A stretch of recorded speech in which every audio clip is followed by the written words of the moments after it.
Good afternoon. Here is the media news on OGBC. My name is Temitope Babalola. First, President Tinubu has approved palliative measures on the Shagamu Ore Highway. Vice President Shetima rose for healthy diets for Nigerians. North Korea is cutting off all roads to the south. President Bola Tinubu has approved immediate palliatives on the Shagamu Ore Benin Highway. The Minister of Works and Infrastructure, Engineer Dave Umahi, made this known on Tuesday during an on-site assessment of the road's condition in Shagamu, Ogun State. According to him, the palliative, which will commence on Monday, is expected to be completed by mid-December with solar lights installed. Engineer Umai said the current administration is committed to the welfare of Nigerians and will ensure all roads are motorable. The minister noted that a special action committee has been formed to work with the Ogun State government to find a lasting solution to the road's challenges. While commending Governor Abiodun for reconstructing the Ogun section of the Lagos-Abeokuta Expressway, he said it was in the state at the president's directive following Governor Abiodun's request. In another development, Governor Abiodun of Ogun on leaders to continue promoting harmony and peace in the state.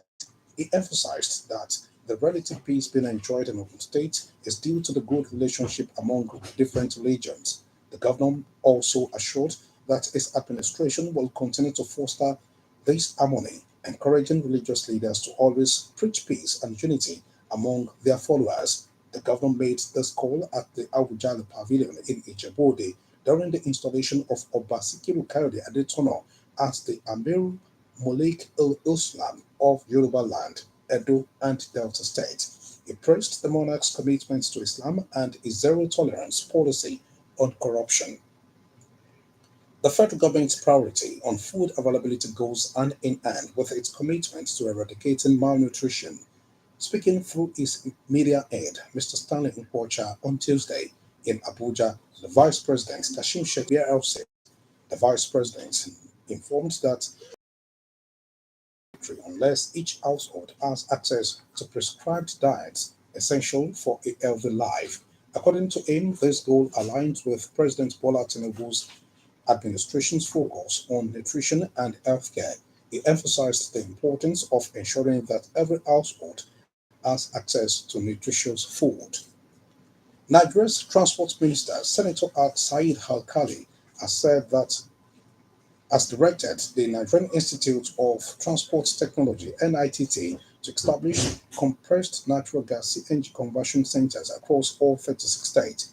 The minister gave the directive on Tuesday in Kaduna during the 2024 NITT Management Retreat and the launch of the NITT CNG conversion and e-booking system.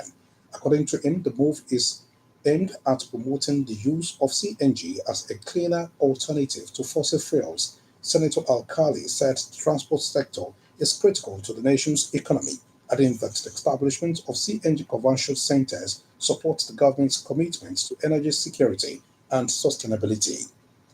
The Nigerian Hydrological Services Agency (NISA) has assured Nigerians that water levels in the River Niger are under control as the country prepares for potential flooding. NISA's Director General, Mr. Umar Mohammed, made this known in a statement on Tuesday in Abuja. He noted the importance of adhering to flood preparedness protocols. According to him, water levels in the River Niger Basin have gradually been receding since early October, adding that Jebba Dam is currently spilling excess water in coordination with operators of the Kanji Dam. Mr. Mohammed also informed that the Kanji Dam has maintained a 53 centimeter buffer to manage any changes in water inflow. You're listening to the BD News on OGBC 90.5 FM. In a bid to completely separate the two countries, North Korea severed roads and railway access to South Korea from this Wednesday. The North would permanently shut off and block the southern border and fortify areas on its side. The Korean People's Army described the move as a self-defensive measure for inhibiting war, claiming that it was in response to war exercises in South Korea and the frequent presence of American nuclear assets in the region. The United Nations has warned that Lebanon risks descending into chaos similar to Gaza's devastating situation. Lebanon's camp director for the UN World Food Programme, Mr. Matthew Hollingworth, advocated urgent need to prevent a humanitarian disaster during a news conference on Tuesday.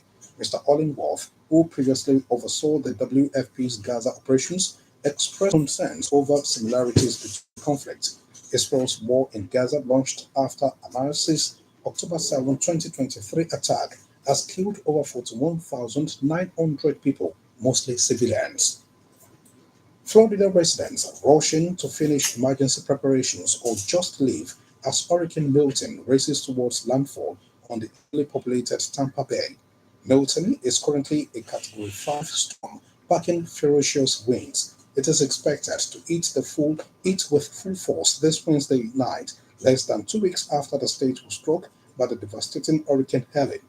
President Joe Biden warned people in Florida on Tuesday to leave their homes as a matter of life and death, while the state undertakes its largest evacuation effort in years.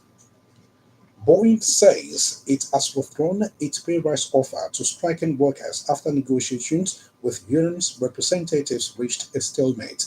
The aviation giants accused the union of not giving its proposals serious consideration. The International Association of Machinists and Aerospace Workers Union (AIM) said Boeing was hell-bent on standing on the non-negotiated offer, which it says was rejected by its members. Last month, Boeing announced what it called the best and final offer to workers, which proposed a 30% rise over 4 years lower than the 40% being demanded by the union. And now to sport. Head coach of Enyimba, Yemi Olariwaju says he is unperturbed despite the tough CAF Confederation Cup group stage draw that has paired his team with others Zamalek, Al Masri, and Black FC. Olariwaju, although admitted that the games will not be easy, particularly with the North African opponents. The former MFM FC coach, however, noted that his boys will be well prepared for the task ahead when the tournament gets underway. Good governance is a reflection of good citizenry. Renew your commitment to being a patriotic citizen. To end the media news, another look at the major items. As part of the current administration's infrastructure drive, the Minister of Works and Infrastructure, Engineer Dave Omai, announced on Tuesday during an on-site inspection of the Shagamu-Orebini Highway the commencement of emergency repairs on the road. Beyond food availability, the federal government on Tuesday restated commitment to eradicating malnutrition. And you heard that North Korea is this midweek blocking access to South Korea in a bid to completely separate the two countries. The media news was edited by Oladoyin Oloruntola and broadcast from OGBC Abeokuta. For exclusive programs and the latest news updates, visit our website at www.ogradio905.